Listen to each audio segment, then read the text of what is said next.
Welcome back. You're watching Newslink. Now, there are mounting calls to ban all offshore oil and gas exploration in the country. But the natural reserves may be a solution for economic and the power crisis in the country. The West has spent decades raping Africa of its resources to build its industrial might. Now, there's a push to move to largely Western-based renewable technology. Let's find out if exploring gas reserves is an opportunity or an environmental disaster from Lwazi Ntombela from the SA Youth Economic Council. A very good morning to you, Lwazi, and thank you for making the time to join us this morning. What argument is it that you are raising as the Youth Economic Council of South Africa in the exploration of oil and gas in the country? Good evening and good evening to, good morning and good morning to all of your viewers. Thank you for having me on your show today. So with regards to the exploration of oil and gas within South Africa and especially in the Northern Cape and Eastern Cape, we are saying that we need an energy mix, not only because we are in an energy crisis, but also mainly because the products created from oil and gas are so many and so vast, and with the high and rising unemployment that we have in South Africa, we need to venture into different areas to help alleviate poverty in South Africa, but also to secure energy. Yeah, and that's very important, but you find that there has been a lot of pushback from different organizations across the country who don't want these kind of exploratory missions to be happening across the country, despite the fact that they do have huge economic potential. So with that, how do we create that balance to make sure that the environmentalists are satisfied that things are being done in the most sustainable way, but also that we are extracting the most that we can for the economic growth of our country? Well, listen, the extraction of oil and gas, especially in the deep waters, is a health hazard, but there are measures to it. So it's very rare for an oil rig or a gas rig to spill, or if you can count the amount of spillages that have happened over the past decade, you'd find that they're very minimal. But beyond that, the people who are pushing back against the oil and gas exploration in South Africa are also advocating for renewable technologies.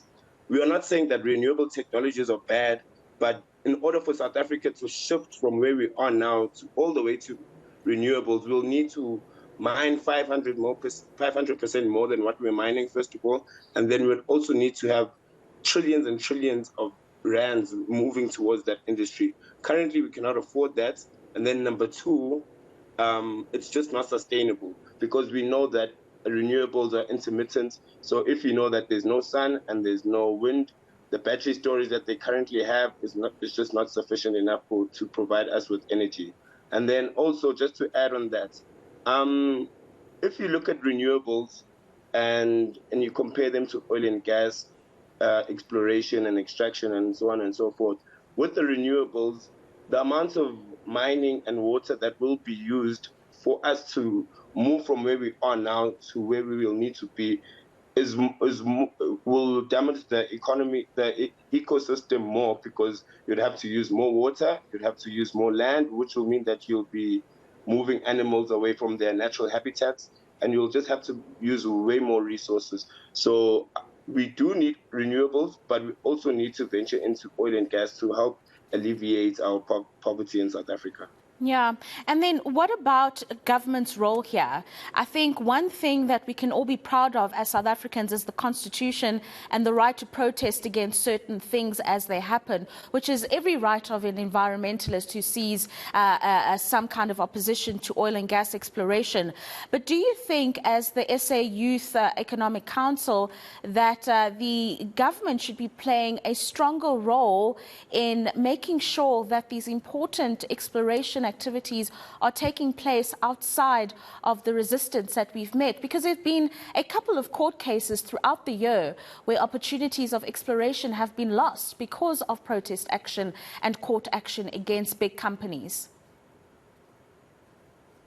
Well, if you look at the last court's ruling against the oil and gas exploration, I think in the Wild Coast, you'd see that the problem was the consultation. So Shell had went there and they advertised, because when you want to mine or do anything, you have to advertise first and then let the community know. And all. So they only advertised in Afrikaans. That is small mistakes that these companies should be doing well, should be doing, and shouldn't be a hindrance. So they need to advertise more, make sure that people know about what's going on, and make sure that the community benefits.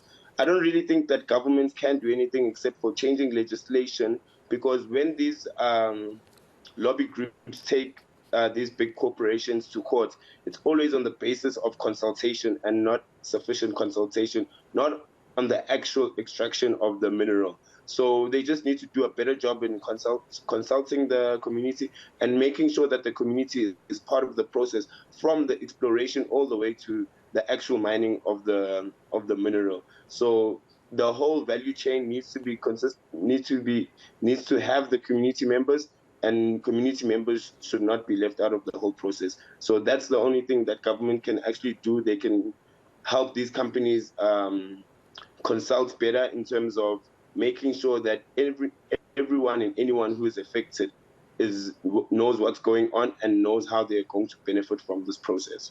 Yeah, and those benefits are quite important, Lwazi, because these communities would then need to understand that there is a community economic impact, which is positive, provincial, and of course nationally overall, in that there will be job creation, there would be skills development if these companies are committed to developing the communities that they're exploring and continuing mining operations in. Yes, yes, indeed. The whole value chain of extracting oil and gas from either deep waters or inland has a very, very high, your skills can go up, employment goes up, poverty goes down, and everyone is happy. So we just need to make sure that the community understands what's going on so that they can benefit from this whole process.